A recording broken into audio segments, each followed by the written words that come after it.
Hello students, आप सभी का स्वागत है मनोविज्ञान की इस क्लास में। और आज की क्लास में हम विकासात्मक मनोविज्ञान का अध्ययन करेंगे। विकासात्मक मनोविज्ञान जो कि बीए फर्स्ट ईयर और जो सीटेट की तैयारी कर रहे हैं या टीटी की तैयारी कर रहे हैं उनके लिए ज्यादा इंपॉर्टेंट है। बाकी वैसे तो सभी स्टूडेंट इसका अध्ययन कर सकते हैं साइकोलॉजी के, बट ये इन बच्चों के लिए ज्यादा इंपॉर्टेंट है जो बीए फर्स्ट ईयर में है या सीटेट या टीटी की तैयारी कर रहे हैं। इसके साथ अलावा जो 3 पेपर और हैं वो उसकी वीडियोस लगातार आ रहे हैं चैनल पर और आएंगे। और इस पेपर की आज स्टार्टिंग हो रही है, आज इस पेपर को स्टार्ट कर रहे हैं जिसमें हम विकासात्मक मनोविज्ञान का अध्ययन करेंगे और ये देखेंगे कि विकासात्मक मनोविज्ञान में जो प्राणी का विकास है वो किस प्रकार होता है। तो स्टार्ट करते हैं आज की क्लास। सबसे पहले ये जानिए कि विकासात्मक मनोविज्ञान के अंतर्गत हम व्यक्ति के या प्राणी के विकास का अध्ययन करते हैं। प्राणी का विकास किस गति से होता है और कब से स्टार्ट होता है। तो विकासात्मक मनोविज्ञान में यह बताया गया है कि जो प्राणी का विकास होता है वह उसके जन्म से नहीं होता है, बल्कि जन्म से भी पूर्व जब बच्चा अपनी माँ के गर्भ में आता है तभी उसका विकास स्टार्ट हो जाता है, तभी उसके विकास की शुरुआत हो जाती है। और फिर वह उसके जन्म के बाद से लेकर उसके मृत्यु पर्यंत तक, जब तक उसकी मृत्यु नहीं हो जाती तब तक वो चलती रहती है। तो इसके अलावा एक और कंफ्यूजन दूर कर लीजिए अपना कि कुछ लोग ये समझते हैं कि जो विकासात्मक मनोविज्ञान है और बाल्य मनोविज्ञान है दोनों एक ही हैं। तो ये ध्यान रखिए कि बाल्य मनोविज्ञान अलग चीज है।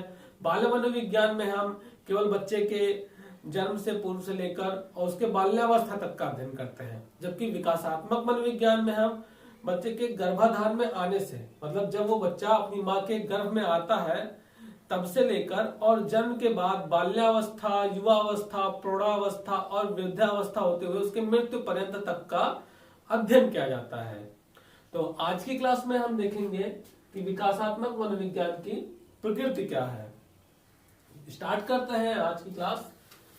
इसमें बताया गया कि विकासात्मक मनोविज्ञान में मानवीय विकास के विभिन्न पहलुओं का विस्तृत अध्ययन किया जाता है। जैसे मैंने अभी बताया कि विभिन्न पहलू कौन से हैं कि बच्चा पैदा हो रहा है, पहले तो जब वो अपनी माँ के गर्भ में आया उस टाइम का अध्ययन किया गया कि कैसे कैसे सबसे पहले बच्चा जब अपनी माँ के गर्भ में आता है तो क्या निर्माण होता है। सबसे पहले बच्चे का मस्तिष्क का निर्माण होता है, फिर उसके बाद उसके बाकी सारे अंगों का निर्माण होता है धीरे धीरे। फिर बच्चा जब जन्म लेता है तो जन्म लेने के बाद फिर कैसे उसमें डेवलपमेंट होता है वो सारी चीजें। फिर बच्चा जब बाल्यावस्था में आता है तो क्या परिवर्तन होता है। तो ये बहुत सारे पहलू हैं जिनका अध्ययन किया जाता है विकासात्मक मनोविज्ञान में। दूसरा पॉइंट, बालक के शारीरिक यानी फिजिकल, बौद्धिक, इंटेलेक्चुअल एवं सामाजिक आदि स्तरों पर होने वाले परिवर्तनों का अध्ययन किया जाता है। अब शारीरिक स्तर पर कैसे परिवर्तन, जैसे बच्चा जब जन्म लेता है तो उसका वेट भी बहुत कम रहता है, वो उसके जो शरीर के अंग हैं वो बहुत छोटे छोटे होते हैं। लेकिन जैसे जैसे वो बढ़ता है, जैसे जैसे उसकी एज बढ़ती है उसके अंगों में परिवर्तन होता है, शारीरिक रूप से उसके अंगों में परिवर्तन होता है। तो उसका अध्ययन करते हैं, उस परिवर्तन का अध्ययन करेंगे कि किस एज में कौन सा अंग कैसा परिवर्तन होता है, फिर कब बच्चा चलना स्टार्ट करता है, ये सारी चीजों का अध्ययन करेंगे हम। और उसके साथ साथ हम बौद्धिक परिवर्तन यानी बच्चा जब पैदा होता है तो उसकी बुद्धि कैसी रहती है, मतलब वो तब तो कुछ समझता नहीं है, तब तो छोटा बच्चा होता है अपना, उसको कुछ बुद्धि रहती नहीं कि क्या करना चाहिए क्या नहीं करना चाहिए। वो तो अगर मोमबत्ती भी जल रही है तो उसको भी छूने चल देता है। लेकिन जैसे जैसे वो बड़ा होता है, जैसे जैसे उसकी बुद्धि का विकास होता है तो उसको समझ में आने लगता है कि कौन सी चीज मेरे लिए सही है, कौन सी चीज मेरे लिए गलत है। तो इस परिवर्तन का अध्ययन करते हैं। फिर इसके बाद सामाजिक स्तर पर होने वाले परिवर्तन। सामाजिक स्तर पर जैसे जब बच्चा छोटा रहता है तो वो नहीं समझ पाता कि किसको हमें रेस्पेक्ट करना चाहिए, किससे हमें किस तरीके से बात करनी चाहिए जैसे। लेकिन जब थोड़ा सा उसका एज बढ़ता है, बाल्यावस्था में आता है, तो हम उसको सिखाते हैं कि बेटा ये आपके दादाजी हैं, इनको नमस्ते करिए, ये आपके टीचर हैं, इनको प्रणाम करना पड़ेगा, इनको नमस्ते करना पड़ेगा। और इसी तरीके से हम उसको जो सामाजिक परिवर्तन होते हैं उनका अध्ययन करते हैं इसमें। तो मेनली कौन कौन से हैं, उसका शारीरिक परिवर्तन का, उसके बौद्धिक परिवर्तन और उसके सामाजिक स्तर पर होने वाले परिवर्तनों का अध्ययन किया जाता है। इसके साथ साथ कुछ और भी परिवर्तन होते हैं, जैसे जिन्हें हम मात्रात्मक और गुणात्मक परिवर्तन के रूप में जानते हैं, जो कि आप एक तरीके से अगर कोरिलेट करना चाहें, जोड़ना चाहें, तो मात्रात्मक परिवर्तन को आप शारीरिक परिवर्तन से जोड़कर देख सकते हैं और गुणात्मक परिवर्तन को आप बौद्धिक परिवर्तन से जोड़कर देख सकते हैं। मात्रात्मक परिवर्तन यानी क्वांटिटेटिव जो चेंजेस होते हैं, जैसे जब बच्चा छोटा रहता है, पैदा होता है, तो उसकी लंबाई कितनी रहती है, लंबाई बहुत कम रहती है।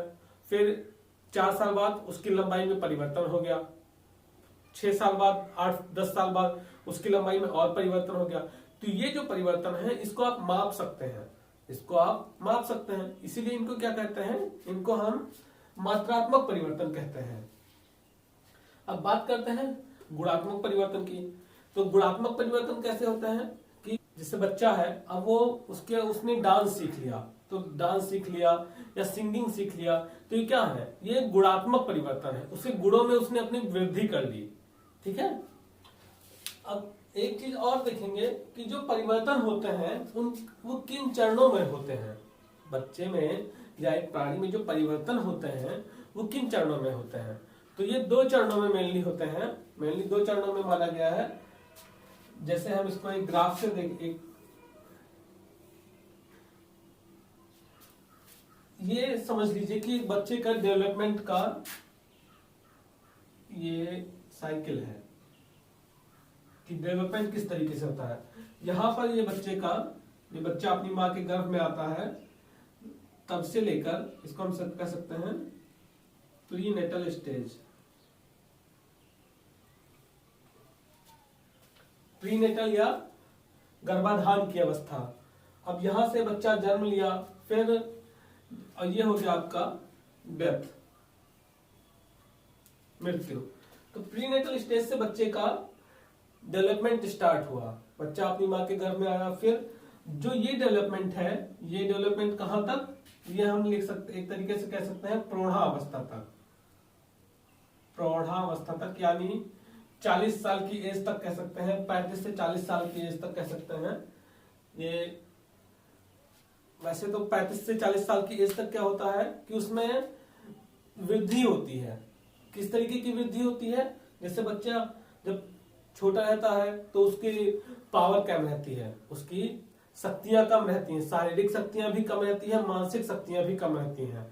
तो लेकिन जैसे जैसे वो बड़ा होता जाता है, जैसे वो 5 साल का हुआ, 10 साल का हुआ, तो उसकी शारीरिक और मानसिक शक्तियों में वृद्धि होती रहती है। और जब वो युवा अवस्था में होता है या कहे प्रौढ़ावस्था की शुरुआत रहती है, तब तक उसकी शक्तियां एकदम पीक पे पहुंच जाती हैं, एकदम ऊपर रहती हैं, उसके अंदर पूरा जोश खरोश एकदम पावर रहती है, बुद्धि भी उसकी एकदम तेज रहती है, सब कुछ उसका रचनात्मक, यानी इसको कह सकते हैं कि रचनात्मक परिवर्तन हो रहा है, पॉजिटिव चेंजेस है, रचनात्मक परिवर्तन, या कह सकते हैं कि पॉजिटिव चेंज हो रहे हैं इसमें। कब से, बच्चे के फर्स्ट पार्ट, मतलब जो स्टार्टिंग का बच्चे के जीवन का पूरे पहला जो पार्ट है, अगर हम इसको 2 पार्ट में देखें, एक व्यक्ति के जीवन को, एक बच्चे के जीवन को 2 पार्टों में अगर हम देखें, तो पहला पार्ट किस तरीके से है, 2 पार्ट है, उसको हमने 20 से डिवाइड कर दिया। तो पहला पार्ट क्या है, पहला पार्ट में पॉजिटिव चेंजेस होते हैं, बच्चा, उसकी शक्तियां धीरे धीरे बढ़ती जाती हैं, उसके मेंटल पावर धीरे धीरे बढ़ती जाती है, उसके सोचने समझने की क्षमताएं बढ़ती जाती हैं। एक स्टेज तक युवावस्था या कहें प्रौढ़ावस्था की 35 से 40 की स्टार्टिंग तक ये बढ़ती जाती हैं। लेकिन उसके बाद क्या होता है, उसके बाद जब दूसरा हाफ स्टार्ट होता है 35 से 40 साल के बाद का, जब 45 साल 50 साल 55 साल जब होने को होते हैं, तो क्या होता है, प्राणी के जो शक्तियां हैं, उसकी जो स्ट्रेंथ है, उसकी शारीरिक शक्तियां भी कम पड़ने लगती हैं, शारीरिक रूप से भी वो कमजोर पड़ने लगता है। यहाँ इसलिए इसको निगेटिव चेंजेस कहते हैं, शारीरिक रूप से भी कमजोर पड़ने लगता है, मानसिक रूप से भी कमजोर पड़ने लगता है, देखिए जो 50-60 साल के हो जाते हैं उनके अल्जाइमर के शिकायत हो जाती है, उनको चीजें याद नहीं रहती, वो भूलने वाली बीमारी रहती है, उनको नींद भी नहीं आती है, बहुत सारी ऐसी चेंजेस आते हैं जो एक तरीके से कह सकते हैं कि उनकी जो पूरे बॉडी है उसको विध्वंस कर रही है, उसको नुकसान पहुंचा रही है, उसको खत्म करती जा रही है। ऐसे चेंजेस स्टार्ट हो जाते हैं, इसलिए इसे हम निगेटिव चेंज कहते हैं, जो कि फिर जिनका परिणाम क्या होता है, जिनका परिणाम होता है डेथ। यानी अगर एक बार इसको फिर से समझते हैं कि बच्चे के स्टार्टिंग के फर्स्ट हाफ में, मतलब जीवन के पहले भाग में जो भी चेंज होते हैं वो पॉजिटिव चेंज होते हैं, सकारात्मक या रचनात्मक परिवर्तन होते हैं। लेकिन उसके जो बाद का पार्ट होता है, युवावस्था या प्रौढ़ावस्था के बाद का जो पार्ट होता है वो कैसा होता है, वो विध्वंसात्मक होता है, उसमें निगेटिव चेंज होते हैं, मतलब उसकी शक्तियां कम होने लगती हैं, उसके सोचने समझने की शक्तियां, उसकी शारीरिक शक्तियां सब कुछ कम होने लगती हैं, और जिसका परिणाम अंत में जाकर मृत्यु होता है। तो यहाँ पर दोनों चीजें समझ में आई कि बच्चे में जो 2 चरणों में होता है, रचनात्मक जो कि यहां से लेकर यहां तक का पार्ट है, और विध्वंसात्मक उसके बाद के पार्ट को, ये क्योंकि वहां पे सब कुछ डिके होता चला जाता है, क्षरण होता है शरीर का। विकासात्मक मनोविज्ञान में जो सबसे फेमस साइकोलॉजिस्ट थे, मनोवैज्ञानिक थे, उनका नाम था हरलॉक। हरलॉक ने बताया कि विकासात्मक मनोवैज्ञानिक की जो रुचि होती है वह यह पता लगाने की होती है कि एक अवस्था है तो उस अवस्था से पूर्व क्या हुआ और उस अवस्था के पश्चात क्या हो सकता है, इन दोनों के बारे में पता लगाना ही विकासात्मक मनोवैज्ञानिक के रुचि का एक महत्वपूर्ण भाग होता है। इसमें हम देखते हैं कि इन्होंने बताया कि विकासात्मक मनोवैज्ञानिक की जो रुचि होती है वह यह पता लगाने की होती है कि एक विकासात्मक अवस्था के पूर्व तथा उस विकासात्मक अवस्था के पश्चात क्या होता है। यानी मान लीजिए कि हम बात कर रहे हैं युवावस्था की, तो युवावस्था से पूर्व हम देखेंगे आगे तो उसमें बताया जाएगा कि युवावस्था से पूर्व आपका बाल्यावस्था आता है, तो युवावस्था से पूर्व और युवावस्था के बाद यानी प्रौढ़ावस्था, इन तीनों के संबंधों का अध्ययन करना ही, कि हम कैसे उसके कोई अवस्था है तो उस अवस्था के को देखकर हम कैसे उसके पूर्व की अवस्था के बारे में बता सकते हैं। जैसे हमने युवावस्था को देखा तो युवावस्था के पूर्व हम बता सकते हैं कि इसके पहले आपका बाल्यावस्था रहा है और बाल्यावस्था में कौन कौन से परिवर्तन हुए हैं, और फिर युवावस्था के बाद यानी प्रौढ़ावस्था आएगी तो प्रौढ़ावस्था में कौन कौन से परिवर्तन होंगे। इन सभी परिवर्तनों का अध्ययन करना ही विकासात्मक मनोवैज्ञानिक की रुचि का क्षेत्र है। इसके साथ साथ इन्होंने ये भी बताया, दूसरे शब्दों में कहें तो मनोवैज्ञानिक एक अवधि में, मनोवैज्ञानिक जो होता है विकासात्मक मनोवैज्ञानिक एक अवधि में होने वाले विकास के स्वरूप को दूसरे अवधि के विकास के साथ संबंध ज्ञात करना चाहता है। मतलब इन्होंने बताया कि विकासात्मक मनोवैज्ञानिक एक अवधि के पूर्व और उसके पश्चात दोनों की अवधि के बीच में जो डेवलपमेंट हुआ, जो विकास हुआ, उसका संबंध ज्ञात करना चाहता है। जैसे अगर हम युवावस्था की बात कर रहे हैं तो युवावस्था से पूर्व बाल्यावस्था और युवावस्था के बाद प्रौढ़ावस्था, इन दोनों में क्या संबंध है, इस संबंध को ज्ञात करना ही मनोवैज्ञानिक विकासात्मक मनोवैज्ञानिक के अध्ययन का क्षेत्र है।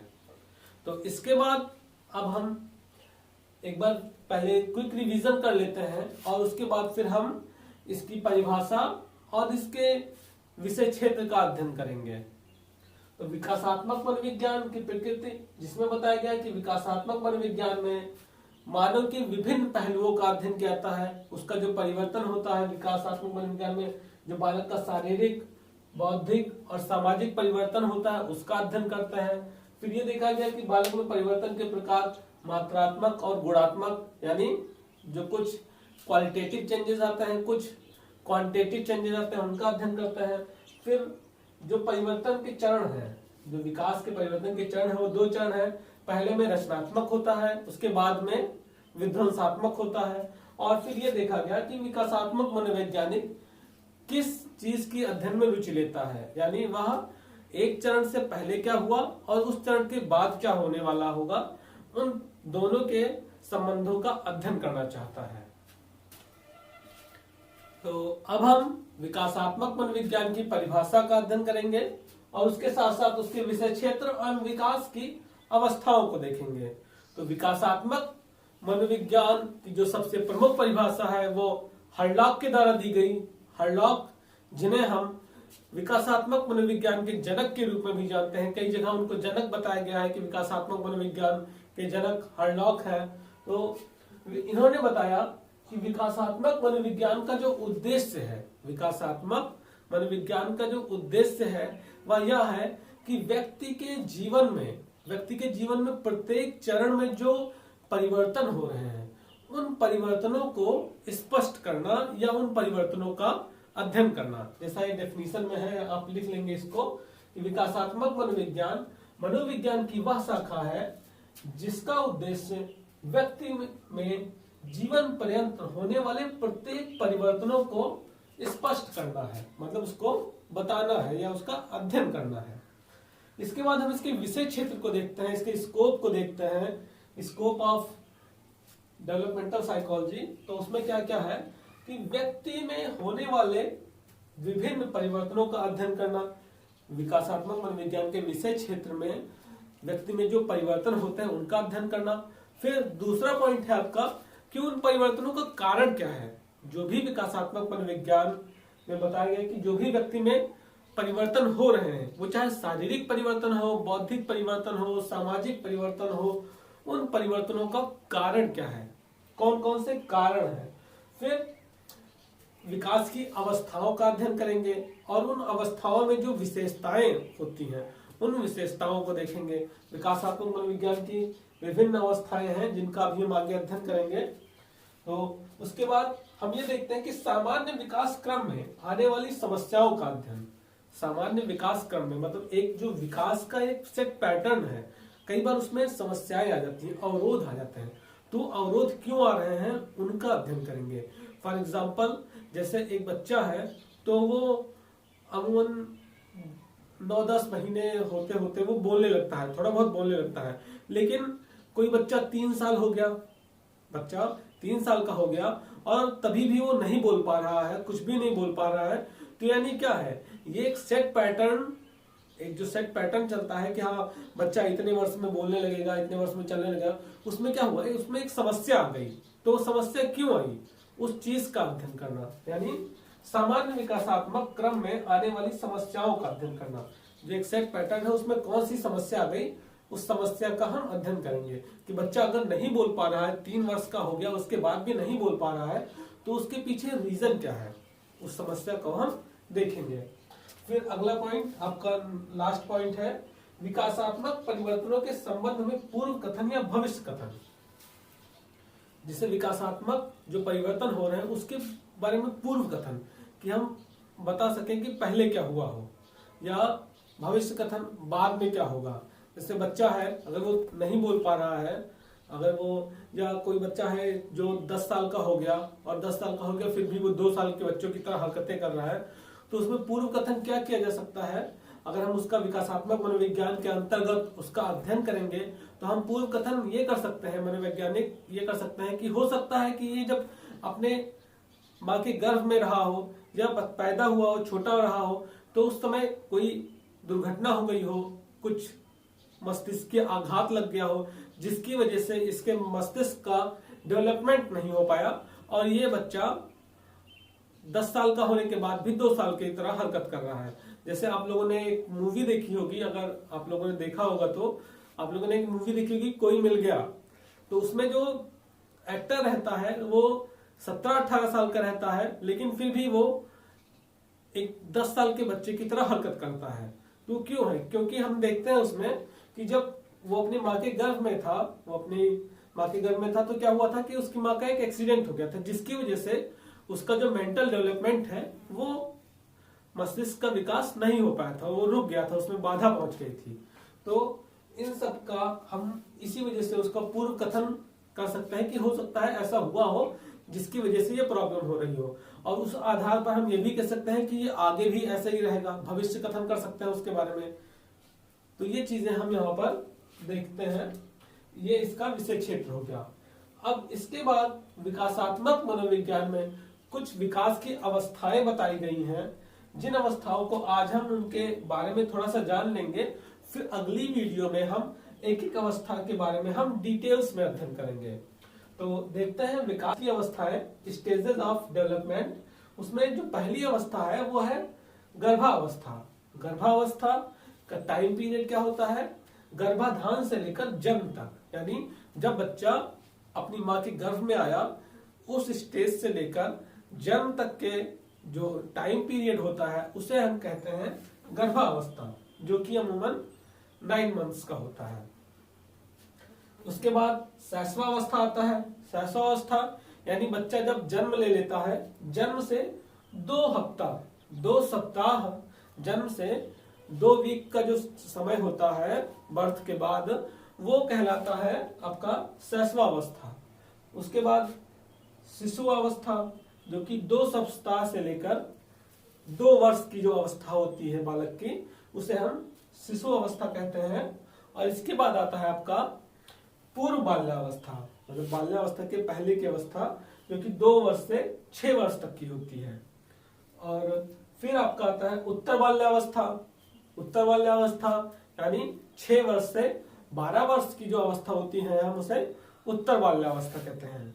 ये सारे स्टेजेस हम डिटेल्स में अध्ययन करेंगे, इसलिए आप परेशान होने की कोई जरूरत नहीं है आपको। इन सब का हम आगे पूरा कवर करेंगे। उसके बाद आपका आएगा किशोरावस्था। किशोरावस्था में थोड़ा सा एक मतभेद है, क्योंकि इसमें हम बॉयज और गर्ल्स की जो किशोरावस्था की एज है उसमें अंतर है काफी। वो आगे की वीडियो हमें हम कवर करेंगे। और किशोरावस्था में भी जैसे पहले क्या था कि पहले 12 वर्ष से लेकर 21 वर्ष या 13 वर्ष से लेकर 21 वर्ष की अवस्था को किशोरावस्था माना जाता था, लेकिन अब काफी चेंजेस हुए हैं उसमें। कुछ जगह 12 वर्ष से लेकर 18 वर्ष या कुछ जगह 12 वर्ष से लेकर 21 वर्ष तक की अवस्था को किशोरावस्था में हम जोड़ते हैं। फिर आपका आता है आगे पूर्व प्रौढ़ावस्था, या जिसे हम कह सकते हैं युवा अवस्था, जो कि 21 वर्ष से लेकर 40 वर्ष तक की अवस्था तक चलता है, पूर्व प्रौढ़ावस्था। फिर 40 वर्ष के बाद से लेकर 60 वर्ष की अवस्था को प्रौढ़ावस्था कहते हैं। और 60 वर्ष के बाद से लेकर मृत्यु तक की जो भी अवस्था होती है उसे हम कहते हैं वृद्धावस्था। वृद्धावस्था 60 वर्ष से स्टार्ट हो जाती है, और जब तक व्यक्ति की मृत्यु न हो जाए तब तक वो उसको हम वृद्धावस्था में देखते हैं। तो ये आज की क्लास में बस इतना ही। अब अगली क्लास में हम अवस्थाओं के बारे में डिटेल्स में अध्ययन करेंगे। तो अगर इस क्लास से रिलेटेड कोई भी क्वेश्चन हो तो आप हमसे कमेंट के द्वारा पूछ सकते हैं, और कोई सुझाव हो तो वो भी दे सकते हैं। तो आज की क्लास में इतना ही। धन्यवाद।